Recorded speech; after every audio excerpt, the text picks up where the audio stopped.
Today we're going to be doing the Spiral Abyss in this video. We're going to do it on floor 12. I decided to just skip the first 3 floors since, like I've said before, they're pretty easy and pretty free. But if you do need help on floors 9 through 11, feel free to ask in the comments and I'll do my best to assist you. With that being said, let's take a look at what floor 12 has in store for us. It looks like in chamber 1 we have a bunch of Eremites as well as the Kairagi. We have the 2 samurai. Now keep in mind, when we have these samurai in the field, it's always best to kill them at the same time if you can, so that if one dies too early, the other samurai will buff himself and heal himself, essentially making him a lot tankier and a lot stronger and just harder to deal with, therefore wasting a bunch of time. Second half, we have the 2 new Eremites from the Sumeru. In the desert area, you have the Stone Enchanter and the Gale Hunter. These 2 pop up in the second half, I believe, and they both summon a companion, basically. And if you kill that companion, that will greatly stun and weaken both of them.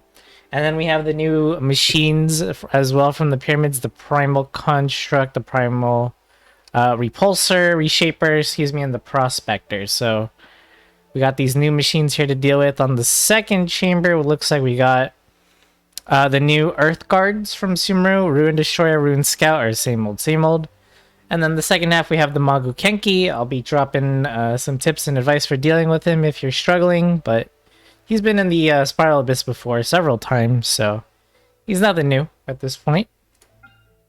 And then finally, we have Chamber 3. We're going to have 4 Primordial Baptismal Bishop Hatchlings. They actually spawn really close to you.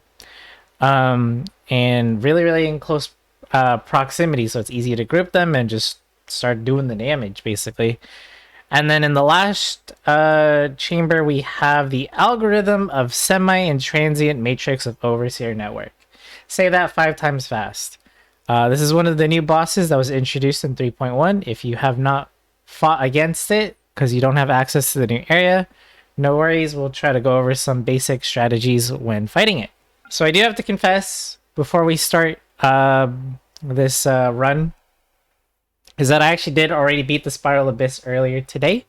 I did it on stream as a sort of practice run, and I was trying out some not so meta teams.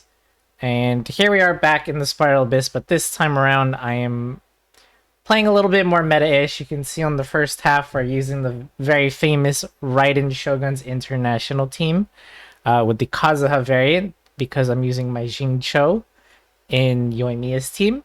You'll also notice that I'm using Fish. Fish is basically just here because of the boss in the Chamber 3, because having Electro is going to make your life so much easier when going up against that boss. And then we have Jean here just for heals, basically. Not much else. Normally, when it comes to playing Yoimiya, I would use a Geo Resonance team, so I'd probably have like Yunjin and Zhongli instead, but we need the Electro, and I figured I might as well just use Jean just because. There's no particular other reason. I could also replace her with Zhongli if I wanted to. That being said, let's go ahead and start the run. Alright, we got the character skill plus 20% damage card on floor or chamber 1. Not bad. And we're going to go ahead and start. Oh, it was like a little bit of a delay. There's quite a lot of them, but we're going to use everybody's bursts. I was about to use Raiden's there, but figured I'd wait. Let's group up everyone again. Use these alts. We use Raiden's alt there. Unfortunate that the red samurai was not nearby. That's okay.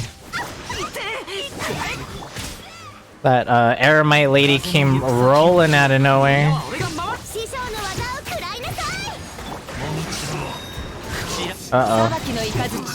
Okay. Where's... Oh, lost the last guy there. So we kind of put ourselves in a weird spot there for the next chamber because not everyone has their burst other than Raiden, but we'll see how that works out for us. Next chamber.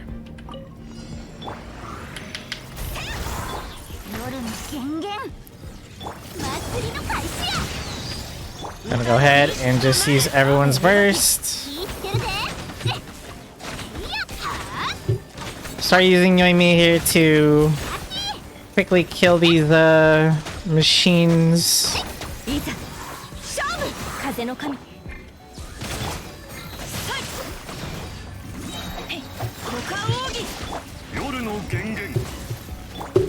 You can sort of think of these new machine enemies as a sort of like training wheels for the real boss when we get to them. So we actually kill those small little gears, I don't know if you noticed, to get the boss out of hiding. Get the boss out of hiding, and then we can actually damage it, and they actually get stunned after you did destroy the little gears. And we have a minute to down these two.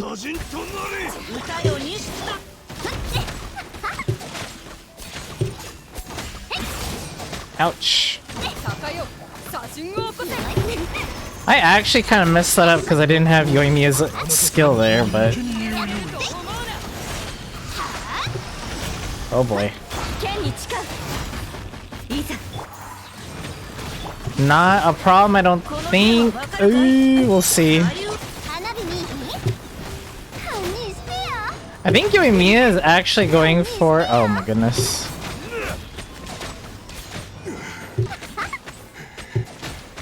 I think Yoimiya was accidentally going for one of the other companions. I didn't want to focus there.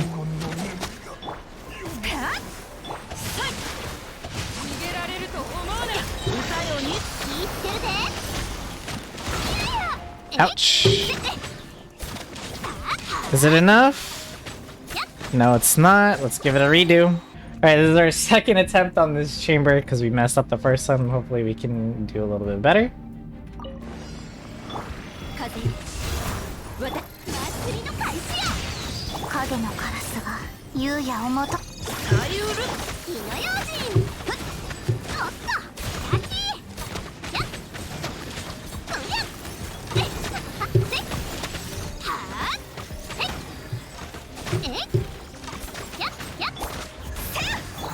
I actually have a lot of time.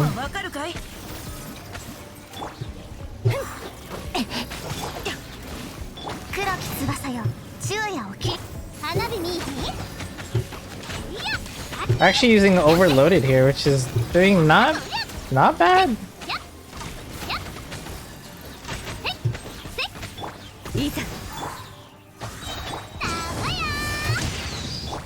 Should probably wrap this up though.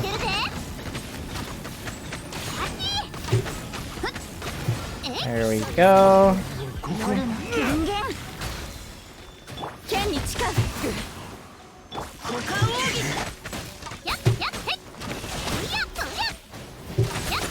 Don't have my burst or my skill, but seem to be doing way better than the last time.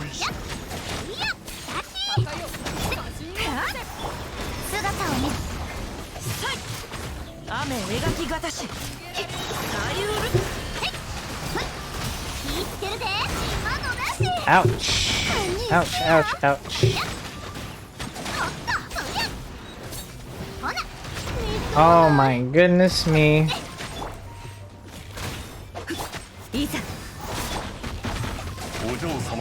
I didn't kill that other one? Uh-oh.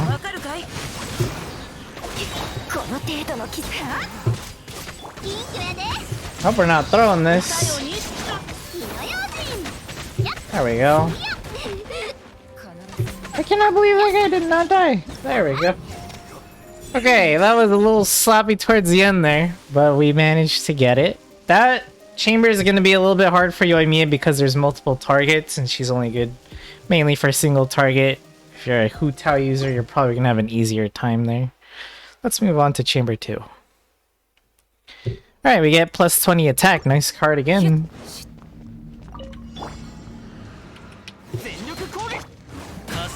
You can't really pull in the other machines with Kazuha, unfortunately. So we're just gonna build up ults real fast.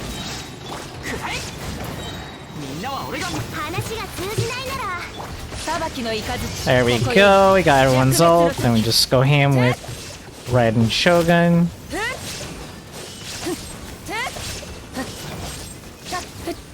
Now, if this guy was actually caught in our AoE a little bit sooner, he probably would have died along with the rest of them, but unlucky.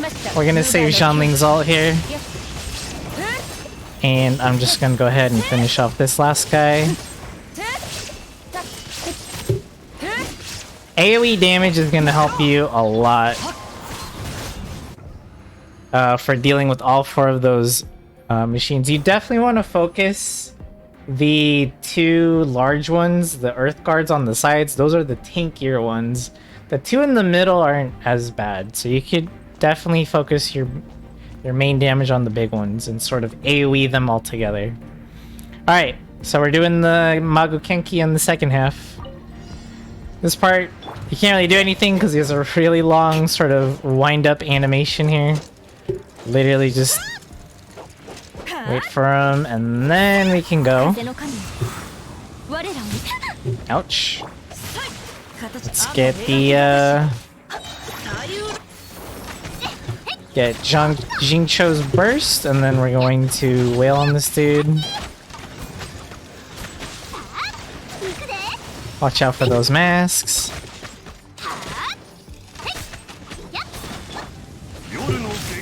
Ouch. We're gonna get Jincho's burst again. Watch for the dashes, especially if you're setting up a big move.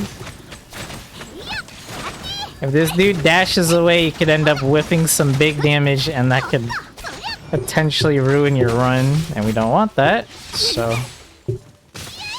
Oh, my goodness. We're getting stunned.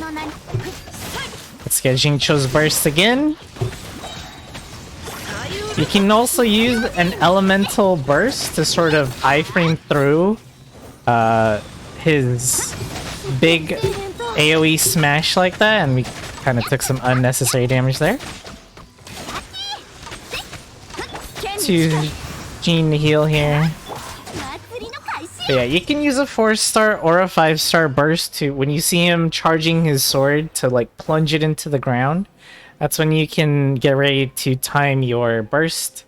You'll get the timing for it. It takes him a while to sort of charge up and slam down the sword, but that's probably his most deadly attack and has the biggest AoE, so it's definitely worth trying to either power through it or iframe through it with the burst, or to use a shield like Zhongli to sort of tank through it as well.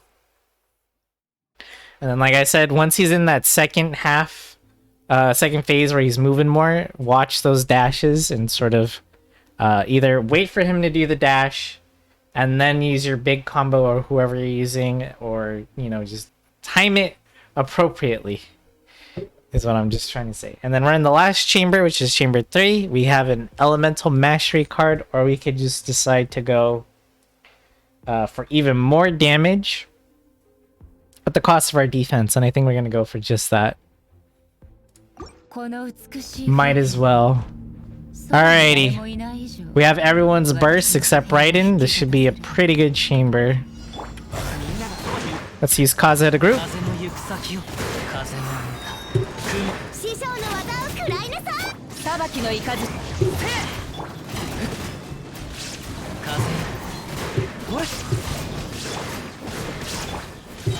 I'm really unfortunate that my Raiden doesn't have her burst.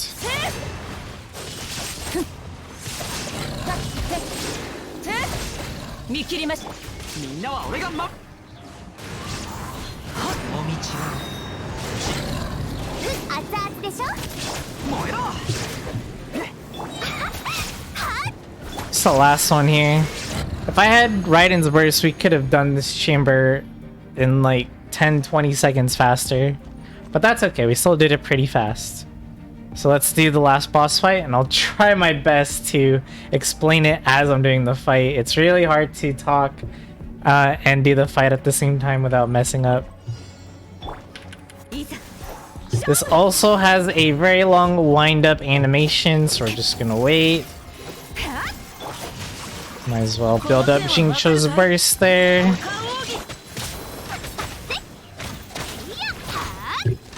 So when he does this, you're gonna want to just focus on these spinning parts here.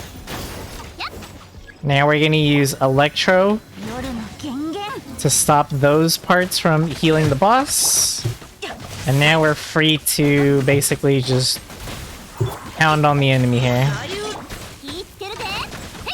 Unfortunately, I didn't have Jincho's burst, but that's okay. We'll just do damage to it. Watch the barrier.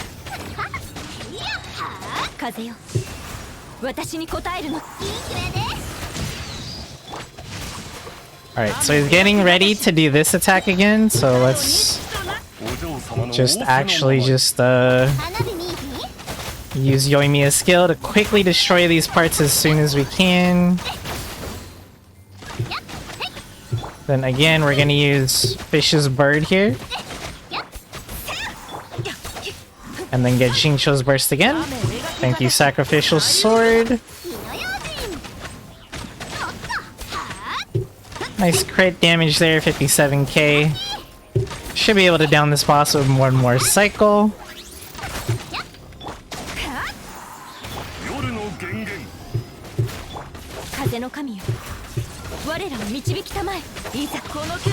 Alright, we're gonna want to destroy these parts as fast as possible. Then again, we use Fish here.